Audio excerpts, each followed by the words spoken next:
જ મહત્વના સમાચાર વડોદરામાં હરણી દુર્ઘટના મામલે વાલી એસોસિએશન મંડળે શિક્ષણ પ્રધાનને રજૂઆત કરી છે।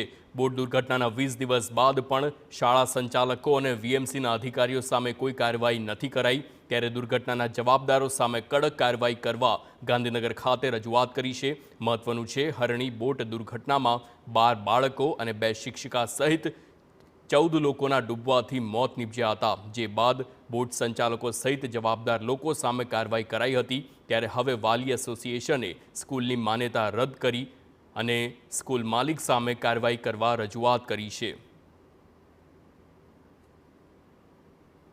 તો ઘટનાના 20 દિવસ બાદ પણ એના આજે 20 દિવસ થયા છે, પણ 20 દિવસ પછી પણ જે ડાયરેક્ટ જેની ગુનેગાર છે એવા સ્કૂલ મેનેજમેન્ટ સામે અને કોર્પોરેશનના અધિકારી સામે કોઈ જાતના પગલાં લેવામાં કે એફઆઈઆર થઈ નથી।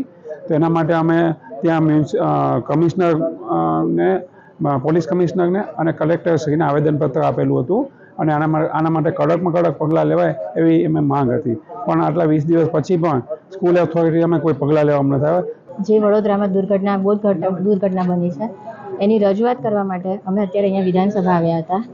અમારી વાત ઢિંડોર સાહેબ સાથે થઈ છે અને એમણે અમને આશ્વાસન આપ્યું છે કે એ જરૂરથી આના પાછળ કંઈક પગલાં ભરશે અને પહેલાં પણ અમે એમને ઘણી બધી વસ્તુઓ માટે રજૂઆત કરી છે અને સામે એમને રિપ્લાય પણ આપ્યો છે અને કામ પણ કર્યું છે। એટલે અમને આશા પણ છે કે એમણે અમને જે ટાઈમ આપ્યો છે 3-4 દિવસનો, એ સમયમાં એ કંઈક ને કંઈક જરૂર કરશે અને અમને ન્યાય પણ આપશે।